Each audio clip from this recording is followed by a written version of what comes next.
preparations are underway for a major pro-life event. More than 1,000 people are expected to attend this year's National Prayer Luncheon for Life, both in person and online. The event celebrates pro-life groups. One organization will be named the winner of the 2023 Impact Award. 6 recipients will receive pro-life impact grants. Voting is currently open, and to do so, visit nationalprayerluncheonforlife.org. And joining me now is Karen Garnett, president of the National Prayer Luncheon for Life and Chief Culture Officer of Heroic Media, and Catherine Hadro, EWTN News contributor. Welcome to you both, ladies. Karen, I want to start with you quickly. Before we talk about the event, I want to get your thoughts on the Texas judge's ruling and what we have seen play out this week.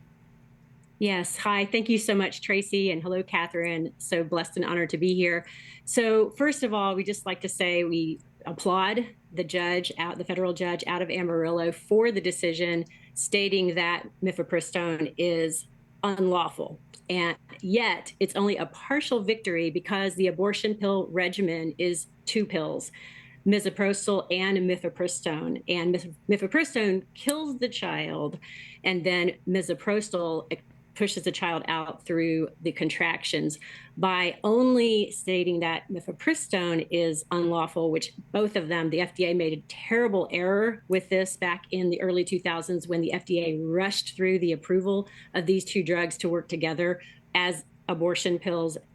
And we need both of the pills to be declared unlawful to be able to protect the children. We've seen that the abortion industry is already moving toward misoprostol only abortions, chemical abortions, very, very dangerous because it's expelling the child before the child has died, and the mothers are experiencing the trauma of delivering children who are living. It's horrifying. So we're grateful, but it's a partial victory, and we need the complete victory. And I know you'll be praying about that in Texas for the National Prayer Luncheon. Karen, talk to us more about that and why this event is so important, especially now. Yes, thank you so much. So this National Prayer Luncheon for Life originated back in 2016. It was for Heroic Media, our company, a counter luncheon to Planned Parenthood's annual awards luncheon here in Dallas, Texas. It grew over the years, and by 2020, it changed the name to National Prayer Luncheon for Life after we had partnered with Abby Johnson and the Unplanned team in 2019. And we both outnumbered and outraised Planned Parenthood. We had 3,000 people in person and $1.8 million raised. And then the pandemic was announced 5 days later. And so our CEO of Heroic Media, Brett Atterbury, he had a new vision that the Holy Spirit gave him for going into 2021 when so much had turned to virtual. And that was that it was no longer going to be a fundraiser for us with a little bit of prayer, but truly an hour. We call it the Hour of Power prayer and celebration event, and now Pro-Life Impact Awards ceremony. And it is just amazing. This is our 3rd year to do it.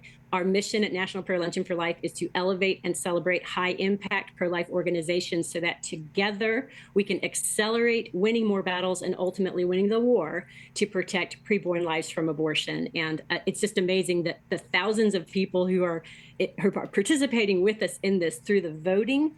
The voting is determined by pro-lifers across the country on who gets the Pro-Life Impact Award and the top grant of $50,000, and then the subsequent grants of $20,000, $15,000, and 3 at $5,000. That is incredible. Before we run out of time, we have about a minute so or left. I got to bring you in here, Catherine. You are emceeing this event. Congratulations. Thank you. That is so wonderful. Tell us why you feel this is so important. This is critical. You know, you mentioned that FDA ruling. This will be the first luncheon post-Dobbs. We're having these victories in the courts, but there is so much work to be done on the ground level, on the grassroots level. And these 6 nominees who are up for the award, for the Pro-Life Impact Award, they are doing that work. As Karen said, a goal of this is to elevate the pro-life movement. And we do that by granting $100,000 worth in grants next Friday, which again, for our viewers, go to nationalprayerluncheonforlife.org. Look at the nominees. You can vote once through this Saturday, the 15th. And this is the chance to support them, to elevate them. These nominees, range the gambit from pro-life medical doctors to pro-life apologetics to maternity homes. Now is the time to roll up our sleeves and support them so that we can really reach everyone when it comes to this battle. So important. We have, honestly, maybe 20 or 10 seconds left.